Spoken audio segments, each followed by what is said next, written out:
Quem está faltando aqui?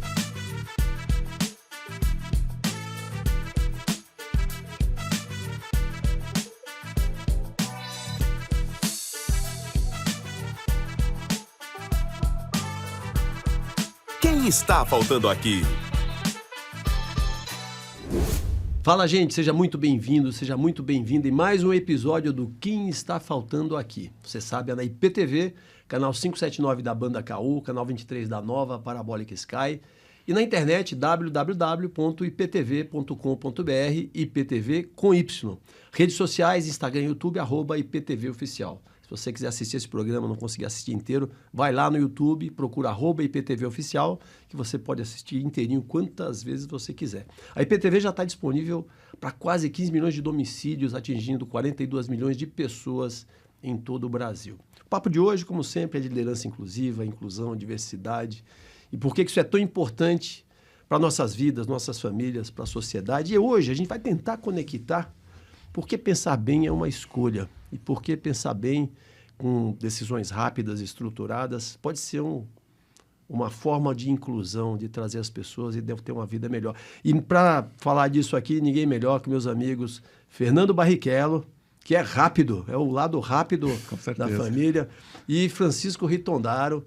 E super obrigado, meus amigos, por estar aqui. Seu papo vai ser super fácil aqui, a gente vai discorrer. Você vai ver, vai acabar rapidinho, esse papo vai tão fluido que a gente nem vai sentir. E aí, eu queria agradecer muito, Fernando, se você quiser começar aí se apresentando um pouco para a gente, para essa turma que está assistindo a gente aqui. Bom, obrigado, Bezerra. Em resumo, eu tive 30 anos no mercado executivo, em bancos, geralmente. Trabalhamos juntos um bom tempo. Trabalhamos juntos. Né? Mas hoje eu sou consultor estratégico de operações para empresas, eficiência operacional, etc. Mas a minha paixão é desenvolver pessoas na habilidade de pensar. Né? Escrevi vários livros sobre raciocínio estratégico, raciocínio crítico e etc. É isso que a gente vai tratar um pouquinho hoje. Nós vamos mostrar os livros do Fernando já aqui. Francisco, meu amigo chinês. A gente se conheceu lá em 2019 numa viagem à China, foi maravilhoso. Obrigado pelo convite, é um prazer estar aqui falando com vocês. Eu sou Francisco José Ritondaro, trabalhei 30 anos como executivo de um grupo familiar, e nos últimos 15 anos como diretor executivo e CEO da General Shopping, uma grande empresa de shopping center, e há um ano estou numa transição e o meu propósito hoje é ser mentor de executivos e consultor de estratégia para as empresas. Muito bom. Então, bora começar, né? Ô, Fernando, você comentou comigo, né, que e a gente sabe, eu sempre gostei muito de ver as leituras do Fernando, viu, Francisco, que ele traz super reflexões e às vezes põe uns algoritmos das reflexões que é difícil de acompanhar. Fala, nossa, como é que eu não pensei nisso antes? E você trouxe essa provocação, né? Que pensar bem é uma escolha. Você fala, você já escolheu hoje, né? Exato. É isso? Diz um pouquinho como é que a gente pode trabalhar melhor esse conceito, trabalhar essa reflexão no nosso dia corporativo. Porque é o seguinte, o pensar é diferente de pensar bem. E pensar bem é uma escolha. Pensar, você pensa... quando sonha, emoções aparecem na sua cabeça e etc. E vem muita emoção, vem coisa desordenada. Pensar bem ou raciocinar é totalmente diferente. Ele tem um objetivo, ele é duro. Você tem que ter uma causa, um efeito, uma premissa, uma conclusão. O que você quer dizer sobre isso? Então, por isso que é uma escolha, que você pode simplesmente só pensar na vida. Por isso que eu gosto de dizer que eu sou um raciocinador, eu não sou um pensador. Acho que todo mundo tinha que ser um raciocinador. E para pensar bem precisa de método, Fernando. Precisa de método, precisa entender o mecanismo de um raciocínio, né? As premissas, as conclusões, quando você decide quais são as suas opções, se você vai resolver um problema, qual é a causa. Então, não é simples. Então, exige um certo esforço, né? E ele é muito útil. E você já pensou bem nisso aí, enquanto você era CEO, Francisco? A diferença do pensar é que é mais instintivo, é mais emocional, não tem uma profundidade. O raciocínio tem a lógica. Você tem dados, você tem que se fundamentar para chegar a algum lugar e saber quais as causas e consequências do teu raciocínio para poder tomar uma decisão. Então, isso, como CEO, numa empresa familiar, muitas vezes as pessoas iam muito pela emoção, quase nunca pela razão. Então, você tem que trazer as pessoas para o lado racional e tudo, no final, se traduz em números, né? E tem que entender como é que se formam os números para tomar as melhores decisões. E aí você puxa isso, né? Você mesmo provoca. Se você fala em pensar bem, tem o lado do pensar mal também, né? Assim, todo mundo acha que pensa bem. assim como todo macho que dirige bem. Mas não é porque você nunca bateu o carro que você dirige bem. Para dirigir bem, tem também técnicas e etc., né? Até, não é porque eu sou Barrichello, etc., que estou nessa analogia. Mas tem formas de dirigir melhor do que outras, então tem formas de pensar melhor que outras. Então tem formas de pensar mal, né? Pensar mal geralmente é quando vem muitos vieses cognitivos, onde você não raciocina direito. Vou dar um exemplo. Quando você tem muita emoção, você pode comprar por impulso, então você pensou mal. Mas isso é uma ilusão dizer que pensar mal é por causa das emoções. Não, às vezes pensar mal é por causa do seu modelo cognitivo que você não prestou atenção, né? Você fez uma analogia errada, né? Se você faz vou dar um exemplo. Toda vez que chove, molha. Mas não é porque está molhado, é porque choveu. Certo. Né? Ou seja, tem método, tem jeito de pensar, né? E aí você falou um negócio, o pensar bem tem a ver, assim, não pode ter emoção no pensar bem, ou a emoção também faz parte do pensar bem? Não, a emoção faz parte, mas ela não é o driver do pensar bem, né? Você pode até ter uma sensibilidade, uma intuição de que isso está certo, mas geralmente a intuição ela está baseada em algum processo de experiência passada ou alguma coisa cognitiva que você não soube explicar no momento. Mas toda a intuição tem uma racionalidade prévia, que daí você foi só mais rápido, mas não significa que foi desordenado, né? É mais ou menos isso. E você tem exemplos aí na tua vida aí de executivo, Francisco, com relação ao pensar mal? Muitas vezes você está numa empresa e às vezes vem uma tempestade, um problema ali, e o grande perigo é que na emoção, muitas vezes, se você for pelo instinto, você vai tomar a decisão errada. Na General Shopping... Você é do varejo. Varejo está sempre tendo quando tempestades, a gente recebeu a notícia que veio a pandemia e fechou o shopping... mas isso aí não deve ser festa. Na emoção, Imagina. A gente ali ficou 2 dias sem saber o que ia acontecer. Esse é um bom exemplo, né? E começamos a raciocinar como que a gente poderia sobreviver na época de pandemia. Então, tinha a questão do varejo essencial, a questão de começar a criar uma possibilidade para as pessoas fazer venda online, sem perder a essência, sem querer virar delivery center, outra coisa. Então, o grande problema... A gente tem que ter emoção. A emoção ela é fundamental para te levar a uns lugares, mas você não pode tomar a decisão baseado só na emoção. Você tem que ter a emoção, respirar, raciocinar e tomar a decisão. Agora, no dia a dia como executivo, é importante escutar, porque as pessoas, você tem que, apesar de ser CEO, você tem que dar espaço para as pessoas falarem, ter escutativa, para poder formar um pensamento. Porque se for uma verdade única, muitas vezes você vai para o lugar errado. Você tem essa sensibilidade. Raciocinar bem tem muito a ver com cenários, né? Deu pandemia, você teve que elaborar hipóteses do que fazer. Hipótese, cenário, tudo a mesma coisa. Cada cenário vai ter um pró e contra, e etc. e tal. Mas a riqueza do raciocinar sozinho, do raciocinar coletivo, é o que você comentou, né? Vamos escutar as pessoas, é que às vezes você não está enxergando todos os cenários. E você, com a escutativa, você ouve e cria um consenso mais coletivo. Como CEO, uma das grandes situações é que se você está só na empresa, em shopping center, se ficasse só nos nossos shoppings, você ia ficar viciado e não ia enxergar o mercado. Então, a gente ia sempre visitar a concorrência, falar com gente de outro setor do hospital, setor de hotel, para ter insights, né? Porque faz parte você abrir a cabeça para receber insights, formar um novo raciocínio. E muitas vezes, para tomar uma solução, você fazia um ambiente teste, né? Você cria um raciocínio que, para não ter se der errado, não ter um efeito muito grande, a gente fazia uma pequena simulação para depois fazer o rollout nas situações. Chico, deixa eu fazer uma pergunta. Você fez várias perguntas, recebeu várias respostas. E quando a resposta não era exatamente aquela que você estava intuindo e etc., você tem aquele viés da confirmação. O viés da confirmação é uma coisa que destrói reuniões e boards, porque o CEO ele estava certo que ele estava certo. E como é que é uma pergunta no viés da confirmação, Fernando, por exemplo? Não, o viés da confirmação... Não, mas como é que seria uma pergunta exemplificando essa... Não, é quando você já sabe que vai para o cenário B, porque você fez isso em empresas anteriores, e se funcionou aqui, vai funcionar ali. E aí, como é que você tira esse viés? Já aconteceu comigo, porque 30 anos no mercado do shopping center, Você viu uma situação e o mundo é cíclico, né? Muitas vezes aconteceu há 5 anos, está voltando, e você forma um modelo de raciocínio que você intui que aquela já é a melhor resposta. Agora, isso muitas vezes pode dar errado. Eu cometi esses erros, mas a gente aprende com os nossos erros. E aí a gente criou uma metodologia de escutar o próximo, buscar uma fonte externa antes de tomar a decisão. Certo. Quando você está no começo de carreira de CEO, você quer se autoafirmar e você tende a ter esse erro. Isso, né? Mas a experiência te traz a escuta e dividir cenários. Francisco, você teve uma empresa familiar, né? Tem um amigo que ele fez parte de uma empresa familiar muito grande e que o presidente do conselho é o principal controlador, né? Fundador, etc. E ele conta uma história muito interessante. Ele é um cara sênior, um cara que se coloca bem. Ele comentou que o presidente do conselho chegou para ele e falou assim, olha, eu quero ouvir tua opinião. Na verdade, eu já tomei a decisão, mas eu queria ouvir tua opinião no conselho, né? Então, a decisão está tomada, como você falou, né? Esse é um exemplo, mas, na verdade, nem é um viés de confirmação. Esse vai além, né? Tem um pouco de autoridade e... Autoritarismo. Às vezes tem autoridade e propriedade, mas se o cara tá...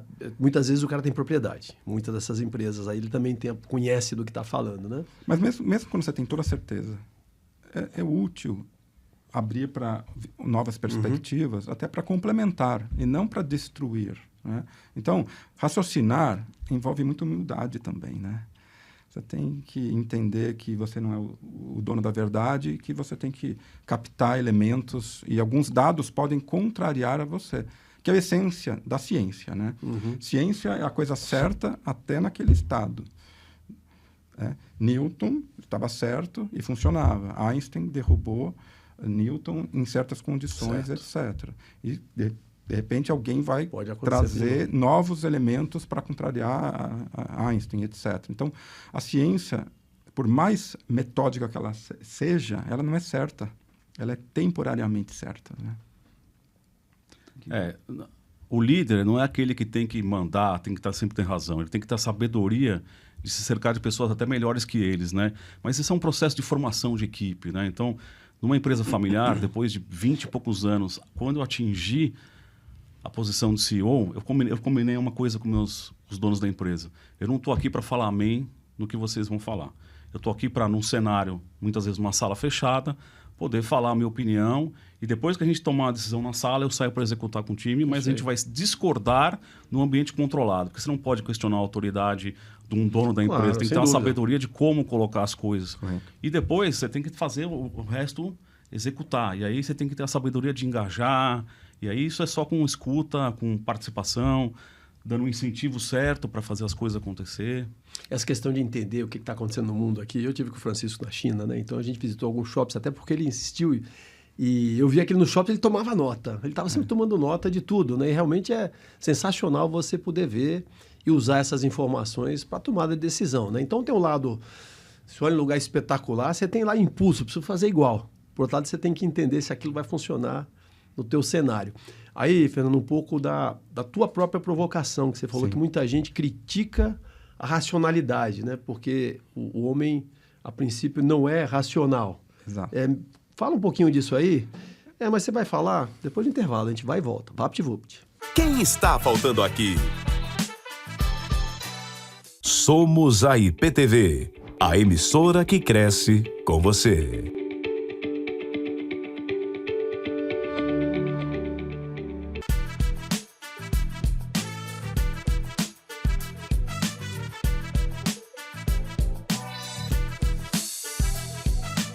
Fala, gente, estamos de volta no Quem Está Faltando Aqui. Hoje a gente está falando de tomada de decisão rápida. A gente está falando de pensamento estruturado, de modelos racionais combinados com o nosso dia a dia. E eu tinha perguntado aqui para o Fernando,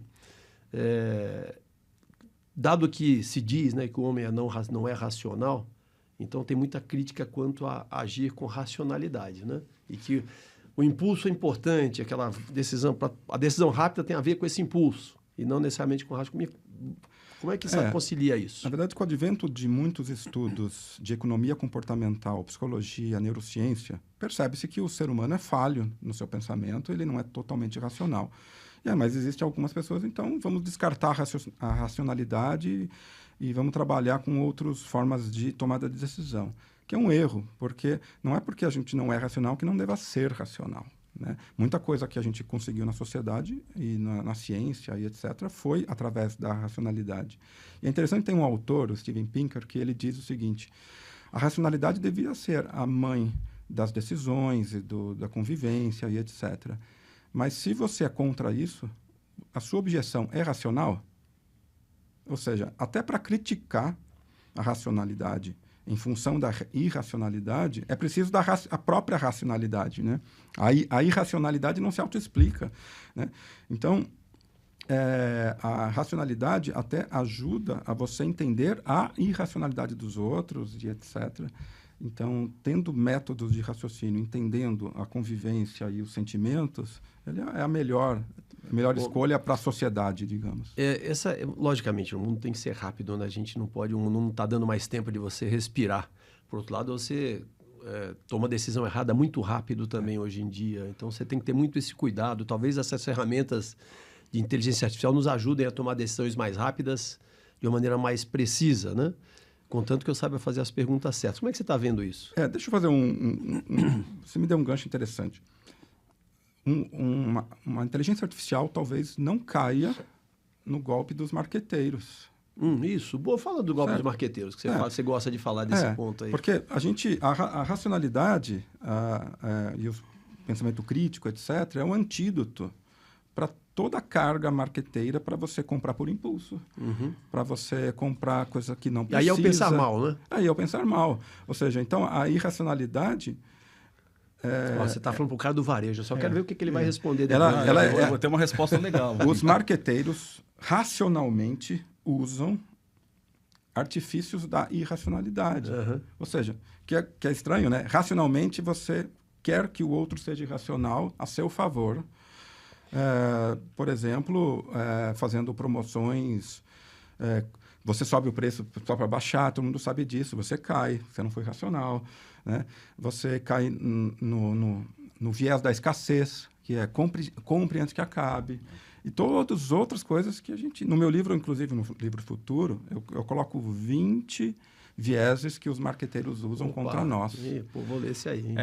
Eu costumo falar que, como pessoa física, eu posso, muitas vezes, ser emotivo, ter um momento de autoindulgência, de você, às vezes, comprar por impulso, mas sempre controlado, porque no final é o seguinte, isso vai refletir nas suas finanças pessoais, né? Você não pode sair gastando tudo, mas algum momento de relaxamento ou indulgência para pequenas coisas, eu tenho isso claro que pode ser feito, é preciso ser feito.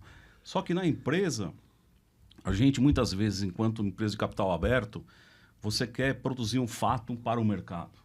Então, aí você fica numa ilusão de que aquela ação, que muitas vezes não vai trazer um resultado efetivo, é uma armadilha, né? Porque você tem criar resultado quarter by quarter. Então, na época de pandemia, algumas empresas de shopping resolveram que elas iam ser também uma marketplace, um center delivery, ia concluir com o Rappi, com o iFood. E o que aconteceu? Aconteceu que eles não eram especialistas e perdeu 200 milhões de reais. Foi um negócio que, com uma decisão baseada no marketing de mercado, que existe um marketing no mercado financeiro, né? Que você precisa criar fato para aumentar o preço da ação. E isso é uma armadilha muito grande que eu evito cair. Empresas listadas estão presas em um modelo muito ruim hoje em dia, realmente. É um modelo muito momentâneo e não de longo prazo. Esse é um papo para outro episódio, mas é verdade. Com certeza. Mas aí, voltando aqui, então, como é que você vê esse negócio do marqueteiro levar ao pensar mal? Você acha que acabou acontecendo isso, você no varejo ali? Na verdade, a gente, como empresa de shopping center, tem que usar um pouco dessas estratégias, porque a jornada do consumidor ela começa hoje nas mídias sociais. Então, a gente tem que fazer a oferta, trazer ele para o shopping. Primeiro, como dono de shopping, eu preciso usar a emoção para trazer ele para dentro do shopping. E aí, algumas pessoas vão na irracionalidade, compram por impulso, mas hoje em dia, quando você está no shopping, está mais difícil de comprar por impulso. Shopping, né? Isso funciona para você levar até o shopping, mas a compra efetiva, não. Isso funciona para ir num restaurante, para ir no cinema, para ir num lazer, mas uma compra de valor maior, hoje em dia não funciona, porque o brasileiro está com a renda muito apertada, né? Então, mas os próprios bancos perceberam que a irracionalidade do tomador de crédito é ruim. É ruim? Para ele, porque depois aumenta a inadimplência. Exato. Então tem que ter o equilíbrio. Depois entra toda a história da educação financeira. É isso que a minha pergunta depois ia ser essa. Como é que a gente consegue atrelar, atingir os mesmos objetivos de marketing, ajudando o pensar bem? Que aí é de maneira você está genuinamente ajudando o teu cliente, né? Aí, mas antes disso, eu ia pedir para você falar um pouquinho do teu livro aí, desse livro atual, Fernando, que é a Estratégia de Decisão, que deve ter a ver com isso, né?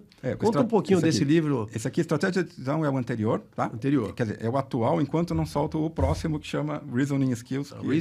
Para a gente olhar. O Reasoning Skills é o novo. O novo, ele sai Desenvolvendo o bom raciocínio em um mundo desorganizado. Ele sai em julho. Estratégia de Decisão é o atual. Como é que as pessoas acham esse teu livro aí, Fernando?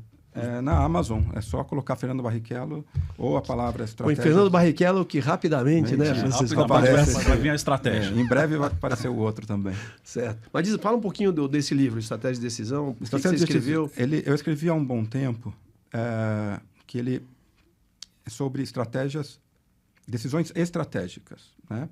Decisão estratégica, baseada na teoria dos jogos, é quando você faz uma ação e o resultado da sua ação depende da ação do outro. É diferente de comprar uma camisa, onde é você com você mesmo e etc. Você prefere esta cor do que a outra.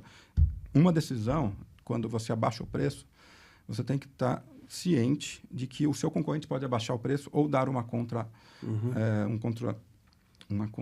Exemplo, eu vou aumentar minha tarifa. O outro lado vai aumentar a tarifa também. etc. Você tem que saber qual vai ser esse jogo, né? Então, teoria dos jogos, né? Teoria dos jogos. É uma questão muito baseada, por exemplo, em xadrez e etc., onde cada movimento que você faz, você já pensa em vários sobre isso. Tá? Ele já escreveu sobre teoria dos jogos. Né? Eu acho interessante, na minha família, a gente gosta muito de fazer os jogos de tabuleiro de raciocínio, porque isso estimula. Meu filho de 17 anos, ele tem um raciocínio e num jogo que pode parecer simples, ele às vezes tem que ver um caminho para chegar na solução, fazer aliado e tal. Então, jogos em família, para as crianças, é muito bom, mas muito pouco usado. As pessoas normalmente pensam que o jogo é uma coisa pejorativa, mas não. O jogo te ensina a raciocinar. É por isso que o nome teoria dos jogos é Game Theory. Chama game porque ele induz duas pessoas ou mais numa estratégia tentando ganhar ou perder, ganhar ou colaborar e etc. Então tem todo mundo. E essa que é a abordagem do teu livro, é essa hoje, da estratégia de decisão, é essa? Sim, são várias técnicas de pensar estrategicamente com múltiplas ações, ou simultâneas, ou sequenciais. Então tem todo isso é um estudo muito... E o Reasoning Skills? O que vem nesse Reasoning Skills? Reasoning Skills, o que ele vai ensinar para a gente aqui? Ele vai ensinar as estratégias de decisões mais táticas, que é tomar uma decisão de melhoria de eficiência na sua empresa, se você quer melhorar um processo de qualidade, etc. Basicamente em 3 grandes pilares. Tomadas de decisões, resolução de problemas e pensamento crítico. São 3 coisas que se complementam de modelo mental mais racional, com vários atributos e aí vem um pouco do que, na nossa conversa aqui, a gente fala a questão de inclusão também, né, Francisco? Eu vejo, quando a gente fala de estratégia de decisão, tem muito a ver com pessoas que estão no teu nível aí, de C-level, que se passaram por períodos de tomada de decisão, de direção dos negócios, missão, visão, valores. Estou entendendo que esse teu livro, Reasoning Skills, Fernando, é muito mais focado para gerência intermediária. Isso. Primeiro com o Francisco, como é que você está vendo a gerência intermediária? Como é que ela está preparada para isso? Aquilo que você decide, no final, é executado da maneira que você, com a agilidade que você gostaria? Falta preparo nessa turma? É difícil porque muitas vezes a diretoria não se comunica direito, não está acompanhando. Né? A diretoria, muitas vezes, a gente falava que lá ficava no Monte Olympus, na holding, e não estava no chão de fábrica entendendo o problema e dando a solução. Então, existe um problema de comunicação dos níveis mais altos com os menores e os níveis gerenciais, muitas vezes, eles querem resultado, eles querem crescer sem dar o resultado, não tem muito fundamento. O pensamento lógico, né, eu acho que assim, eu fui criado desde pequeno a resolver problemas. Resolver problemas é lógica e bom senso e matemática, né, porque tudo tem que se traduzir em números, você tem que ter indicadores, né, então grande questão numa empresa é você definir quais indicadores que vão ter que ser seguidos, monitorados, comunicar eles muito bem para todos os níveis, para que a gente possa medir e fazer as correções necessárias. Né? Então, muitas vezes, elas também não performam porque elas não estão sabendo quais são os indicadores para onde tem que chegar. Então, a liderança tem que deixar claro, né, qual o caminho que deve ser seguido. E muitas vezes, né, Fernando, as empresas até tentam formar essa gerência intermediária. Mas será que esses caras estão virando zumbis? Porque não estão de verdade sendo formados? Ela fala assim, vai lá, vai fazer um curso no INSPER, na GV, traz um curso in-house da Dom Cabral. Mas será que estão sendo formados ou você está criando zumbis? Não, para provocar aqui. A minha provocação da palavra reasoning skill é para contrapor as duas outras formações que as empresas fornecem, que é de hard skills e soft skills. Certo. Então, tem hard, soft, e eu estou introduzindo o reasoning. Porque o hard é quando você manda para um INSPER para aprender supply chain, contabilidade, marketing, etc. Certo. É aquele corpo de conhecimento técnico que você traz da universidade. Mas só ele não é suficiente, porque você não sabe fazer o raciocínio lógico, o encadeamento de causa e efeito, as correlações, as analogias e olhar o do todo. Os soft skills, geralmente, é liderança, gestão de conflito, motivação, etc., muito útil para formar um líder, mas também não é suficiente, porque ele está na camada de gestão de pessoas, etc. E o perigo dele ser somente um bom líder de pessoas é que quando surge um problema, ele vai dizer, pessoal, conto com você, tá? Vamos lá, aquele animador, mas ele joga o pepino ou para cima ou para baixo, etc. Então, o profissional completo do futuro é o que tem hard, soft e reasoning. E não é à toa que as pesquisas do World Economic Forum, quando eles publicam o paper do Habilidades do Futuro, raciocínio analítico é o número 1. Há anos.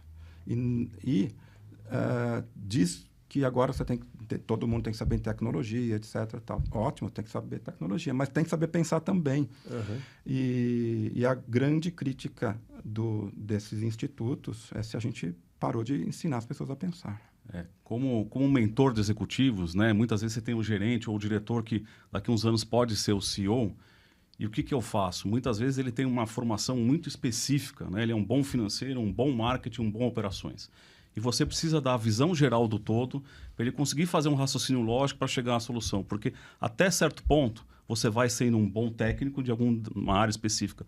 Mas depois, além de liderar pessoas, você tem que fazer um raciocínio global, fazer cenários para tomar uma decisão. Então, esse é o grande que o líder tem que ter hoje, é essa capacidade de olhar cenários, conhecer bem para poder dar um direcionamento. O maior foco, causa de reuniões confusas é isto. Pessoas que não estão falando na mesma sintonia. Um está falando uma causa, outro está falando consequência, outro está dizendo A, o outro dizendo B, etc. E por que eu tô, o que eu estou fazendo aqui, né? E depois a gente fica irritado com aquela reunião improdutiva, mas a reunião improdutiva é fruto de obviamente, uma má condução, mas de uma linha de raciocínio para aquela reunião, né? De preparo, inclusive. Inclusive. Eu aprendi um negócio novo aqui, que é esse Reasoning Skills, né? Então, já vou tomar nota aqui. Acho que é o novo... Se junta aqui o hard e o soft. Aí, Francisco, tem direito à réplica. Você concorda que isso aí precisa mesmo desse Reasoning Skills? Eu concordo plenamente. Mas você vai falar depois do intervalo. Vapt-vupt, a gente vai e volta. Quem está faltando aqui? Acompanhar a programação da IPTV ficou ainda mais fácil. De qualquer parte do mundo, você pode assistir tudo ao vivo por meio do aplicativo IPTV Play, disponível para Android e iOS. Pelo site www.iptv.com.br. E se quiser rever nossos conteúdos, basta seguir a página da IPTV no YouTube, clicar no sininho para ativar as notificações de vídeos novos e ficar por dentro de tudo. Aproveite para assistir nossos programas também pelo YouTube. Venha ser integrante do nosso time. IPTV, a TV que cresce com você.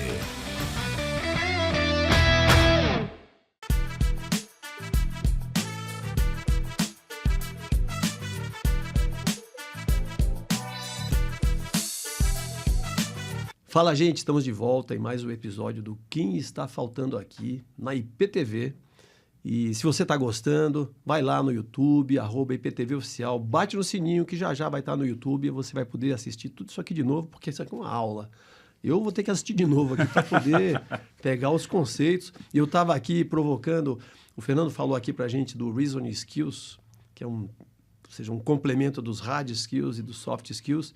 E o Francisco tinha direito à réplica, para ver se Isso aí faz sentido mesmo? Ou você vai comprar o livro do Fernando? Né? Não, vou comprar o livro com certeza, vou aprender um pouco, acho que a gente está aqui sempre querendo aprender mais. Eu acho que realmente, se você não tem essa capacidade de raciocinar, enxergar cenários, dar soluções, você vai ficar limitado na sua carreira, nas suas decisões pessoais, empresariais. Então, sou muito favorável, estou curioso para saber desse livro e acho que, assim, ensinar a raciocinar, ensinar a pensar com estratégia, se fundamentando em dados, vendo a consequência, tendo uma escuta ativa, isso é um complemento de soft com hard skills e tem que ser feito mesmo, porque senão, muitas vezes, você vai ter uma grande dificuldade, né? Fazer um comentário aqui que empresa familiar, reunião. Existe um mal em empresa familiar que é as pessoas que estão ali, os diretores, os gerentes, eles querem mostrar serviço para o dono da empresa, muitas vezes, e não se preocupam com o todo. Perfeito. Então é o seguinte... Muito comum isso que você está falando. Ele não se preocupa com o todo e muitas vezes não sai a solução. Outra coisa que a gente vê muito naquela reunião de performance mensal, que se mandasse o material antes, você ia trabalhar na análise daquilo que você já viu Muito antes, e nas soluções. Muitas vezes eu já vi reuniões de 1 a 2 horas, eu estou vendo isso nos meus clientes hoje, estão mudando. Fala assim, gente, manda o material preliminar, a gente formula as questões, eles têm que vir aqui com os possíveis cenários para que a gente tome uma decisão. Se não for assim, vai perder tempo e não vai chegar a lugar nenhum. Sem dúvida. E é altamente treinável. Isso é uma outra crítica que muita gente faz. Se você não teve uma base, etc., você não consegue raciocinar no futuro. Não, dá. Porque a gente não vai voltar para o modelo cognitivo muito básico. A gente trabalha ferramentas e dicas e modelos mais heurísticos até, de você entender passo a passo, com método. Você mostra a importância de cenários, e todo cenário tem que ter alguns atributos. Que é a mesma coisa se for comprar um apartamento. Quais são os cenários de um apartamento? Quantos quartos, aonde fica, o prédio, os custos, se tem varanda ou não. Isso são os cenários. Aí você diz se o cenário A tem mais benefícios e menos benefícios, etc. Muita gente vai para uma reunião despreparado no fundamento do que é exatamente analisar um cenário. Isso não precisa ser do ramo, é só ensinar um pouco o jeitão da decisão que ele aprende. E um outro perigo é que quando você está numa negociação, se você dá muita alternativa para outra pessoa, nossa, ela vai querer esticar a corda, vai querer chegar a uma coisa que muitas vezes você não precisava. Você tem que limitar as opções, muitas vezes, para poder chegar num resultado alcançado. Né? Isso acho que tem método, né? Não é só intuitivo. Muitas vezes eu sou bom nisso e vamos embora, né? Mas, Fernando, pergunta que não quer calar aqui para mim. Esse negócio de escolher pensar bem, por que isso tem a ver, o que pode ter a ver com a liderança inclusiva? Quando você tem um olhar para a metacognição, que é pensar sobre o pensar, você fica mais consciente de modelos distintos de raciocínio, de pensamento. As pessoas são etc. diferentes, como você mesmo coloca. As pessoas são diferentes. E ser diferente não é somente no clássico de diversidade, gênero, certo. raça, Pensar etc. diferente, Pensar diferente é uma diversidade. E porque a pessoa se formou em engenharia ou porque ela se formou em humanas, já vem um pouco diferente. Certo. Vamos acolher essa diferença, né? Ou trabalhou numa pequena empresa, numa grande empresa, teve experiências distintas, de modelos de tomar decisões distintas, etc. E uma empresa é o grande celeiro de coisas distintas, de pessoas que vieram de formas de pensamentos distintos. Então, à medida que você entende o seu pensamento, você vai entender do outro. Mas esse é um desafio, né, Chico? Você consegue fazer com que as pessoas entendam o próprio pensamento sozinhas?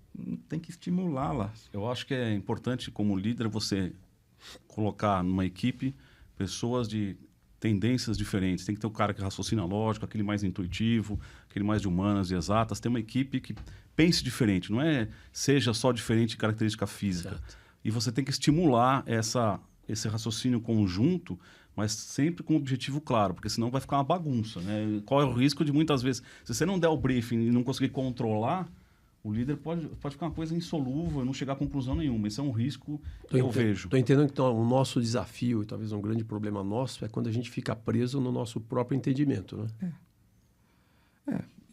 O próprio viés das suas confirmações, das suas O viés de oportunidades. confirmação, como você falou Tem lá no um início grande aqui. problema com você como executivo em empresa familiar, que muitas vezes o cara olha para você e fala assim, eu construí isso aqui com base no meu critério, na minha situação, e você muitas vezes ali está vendo que vai dar errado, mas ele não muda. Então, você ter a arrogância de que você conhece tudo, seja como dono de uma empresa ou como um CEO, é um grande perigo que as pessoas ainda erram muito.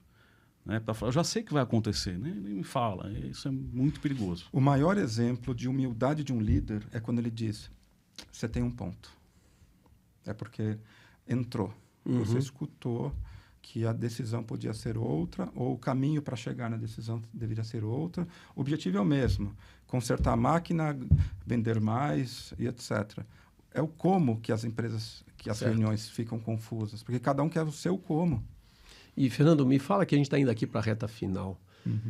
Quais são aquelas, se você tivesse que colocar 3 dicas para a gente, para as empresas, para as pessoas, entrar nesse mundo aqui de reasoning skills, de estratégias de decisão e incluir mais e ser um mundo melhor, né? Vou nem dizer um mundo mais só produtivo ou com decisões mais rápidas, para ser um mundo melhor. Estou considerando que decisões rápidas certeiras, podem melhorar o mundo. Quais seriam aquelas tuas 3 dicas que saem dos teus estudos aí? Eu acho que a primeira delas é você, toda vez que tomar uma decisão, resolver um problema ou fazer um argumento, voltar e questionar por que eu optei por isto. Porque senão o mundo te leva, você não vai fazer uma autorreflexão. Então não é aquela autorreflexão daquele autoconhecimento psicológico, é o autoconhecimento cognitivo. Você tem consciência por que você fez isso? Essa é a primeira. A segunda, ter clareza de que das premissas que você usou para argumentar e o encadeamento lógico, né? E a terceira é voltado ao outro, né? Pensar, por que será que ele falou isso ou optou isso? E confirmar e estimular esse mesmo exercício na equipe. Eu fiz muito disso em reuniões, etc., principalmente em middle management, em reuniões. Funciona bem, porque a reunião, ela além de ser produtiva, ela também é educativa. Então, como um quarto, todo líder deveria ser um pouco educador. Ele tem essa responsabilidade de formar mentes e não só ter resultado, né? E Francisco, você aqui, você com a tua vida de CEO, quais são aquelas tuas 3 dicas práticas, depois da nossa aula rápida do Barrichello aqui, né? Do professor Barrichello, né? Quais são as tuas 3 dicas práticas que você aprendeu na dor, né? Eu acho que quando você vai expor uma situação, você tem que estar fundamentado em dados, né? Então, muitas vezes você via as pessoas, ela não tinha explicação lógica para aquilo que ela queria. Então, tem que se fundamentar em dados. Você tem que, como líder, escutar mais do que falar. Outro dia uma pessoa falou que o avô dele, dentro de um círculo indígena, o que ele fazia? Ele sempre era o último a falar, porque ele já conseguiu ler todo o cenário e falar menos, mas falar importante. Então, muitas vezes é para mim mesmo que eu falo essa dica, escutar mais e falar com mais sabedoria, né? Porque eu acho que a sabedoria é um pouco que traduz todo esse mecanismo que você vai criando, né? E terceiro é que, assim, as pessoas precisam entender como é que as coisas funcionam. Elas ficam muito limitadas no seu quadradinho. Não tem que ter medo de conhecer o todo. Então, você, no mundo empresarial, dependendo da sua função, tem que interagir com as outras pessoas, tem que, nas operações, entender como é que funciona. Né? E até para ter um espírito de equipe, você tem que saber que você recebe de um e passa para o outro, senão não chega no resultado. As pessoas elas ficam muito no seu quadrado e não olham o todo. Então, tem que aprender a olhar o todo, se comunicar para poder raciocinar. Importante. Fernando, como é que você, eu estou aqui na frente de 2 consultores, né? Que eu sempre aprendi muito com os 2 aqui. O Fernando, nós temos aí uma história de décadas. E aqui a nossa já faz décadas. Você vai assim, um dia para o outro, né? Sim, sim. E como é que... Hoje vocês estão nessa vida de compartilhar, né, conhecimento, estão com consultores. Como é que as pessoas te acham, Fernando? Como é que o pessoal te acha? Se alguém quiser falar mais sobre Reasoning Skills, além de comprar teu livro, né, que a gente já falou aqui, Estratégia de Decisão e Reasoning Skills, como é que as pessoas te acham? Eu acho que a melhor forma é no LinkedIn mesmo. Fernando Barrichello é o único nome. E aí tem todos os contatos e etc. Ou o meu blog, onde tem todos os meus... Isso, diz aí, como é que é lá o blog? É www.obarrica.com. Obarrica.com. Que é o meu apelido. E hoje você tá fazendo esse tipo de mentoria para nível executivo, gerência intermediária. Onde é que está teu foco hoje? Meu foco são empresas que possuem um bom corpo de gerência intermediária, que querem desenvolvê-los para fazer melhor gestão através de um melhor pensamento e técnicas de tomada de decisão, resolução de problemas, etc. Então, esse é o foco que eu atuo, que é muito importante. Qualquer empresa depende da gerência intermediária. Né? Não é só de estratégia que se faz o mundo, é a execução. Sem dúvida, ela é que faz acontecer. E se ela não estiver azeitada autonomamente, ela vai sempre depender de cima e etc. Então, precisamos reforçar a capacidade desse time. Ela não pode, ela tem que parar de falar o que eu tenho a ver com isso, né? E você, Francisco, como é que as pessoas te acham e hoje como é que você está? Qual o teu foco aqui na... Bom, me acham principalmente no Instagram, @ChicoRitondaro. Depois de 30 anos como executivo, o meu propósito hoje é formar as novas gerações. Então, eu optei por ser mentor de seja sucessores ou seja executivos que estão ali, que podem em 3 a 5 anos ser CEO, e que muitas vezes eu ajudo ele a complementar essa visão, criar tudo que a gente falou aqui, para que na hora que ele chegue na cadeira de CEO, ele não vá ter um problema e falhar. Eu também atuo como conselheiro de empresas e consultor. E vocês podem, inclusive, buscar a dupla, né? A dupla complementa aqui, totalmente né? complementar. O Francisco e o Fernando não se conheciam, se conheceram aqui, né? Um prazer. E o que eu acho legal desse talk show é que a gente traz amigos e os amigos se conhecem e, de repente, criam novos processos, né, que vão acontecendo gradativamente aqui, né? Você falou um negócio muito legal, a questão de escutar, né? Realmente, a gente fala das tribos indígenas, que muitas vezes o sábio escuta a todos, para e não responde rapidamente. Eu fiz um curso, uma ocasião na Columbia University, com gente do mundo inteiro. Tinham muitos americanos e tinham pessoas da Zâmbia, e eram caras de estilo inglês, né? E eles comentavam muito que, vocês aqui, quando vêm para aqui para fazer reuniões comigo, vocês são muito fools. Ele falava uma palavra tão, assim, uma palavra leve e tão forte. Fools, porque vocês vêm aqui e falam qualquer coisa que eu pergunto, você já tem resposta imediata. Foi impossível. Como é que você pode ter uma resposta imediata para, de repente, ir para uma questão aqui, quando a gente tem uma pergunta muito complexa, a gente se recolhe e vai falar com os wises, né? E para depois a gente voltar com uma solução. Então, na hora que a gente vê vocês tendo uma resposta imediata para qualquer coisa, a gente acha, nossa, são muito fools, né? E acho que é um pouco disso. Talvez com o método, talvez com a GenAI, a gente consiga ter formas de fazer isso ser mais rápido, né? E a outra coisa que você comentou é da escutatória, né? Tem uma passagem muito legal do Rubem Paiva que fala da escutatória, que eu muito recomendo a leitura, que é muito legal. Quando a gente não fala de escutatória, né? A gente fala de fazer curso de oratória e não faz cursos de escutatória. Nada impede o líder com a equipe, ele tem um problema, ele sabe onde deve ir, mas primeiro pergunta, porque a resposta pode estar na equipe e ele depois só amarra e fala certo. Perfeito. Ou seja, veio da equipe. E a única coisa que ele tem que fazer é ser líder. Ele vai engajar mais. Se ele fizer as pessoas participar, escutar, o resultado vai ser muito melhor, porque a resposta mandar lá. E fazer, muitas vezes não chega à solução. Super agradeço aqui, Francisco, Fernando, esse papo de boteco, né? Só não tinha cerveja, né? Tem que fazer. Valmir que está ali assistindo a gente. Que aula, né, Valmir, que a gente teve hoje aqui, né? E dos dois, do Francisco e do Fernando. Super agradeço, obrigado. Espero que a gente faça uma próxima. Quero, quando você lançar seu terceiro livro e o Francisco lançar o livro dele aqui, né, vai ser um prazer ter vocês de novo para a gente falar um pouquinho dessa questão da gente tomar decisões rápidas e incluir mais pessoas no mundo para um mundo melhor, né? Decisões rápidas e certas, assertivas, né? Certas. Mas não imediatistas. E eu super agradeço você que assistiu a gente aqui na IPTV, no Quem Está Faltando Aqui. Deixo o meu convite de sempre. Se você estiver aqui na rua, na tua casa, na tua empresa, na tua comunidade, tenta olhar de verdade aqui, de maneira genuína para os lados, olhar bem, olhar com cuidado e sempre se perguntar, né, quem está faltando aqui? Até a próxima semana, gente. Valeu, obrigado, gente. Valeu, tchau, obrigado. pessoal. Obrigado. Quem está faltando aqui?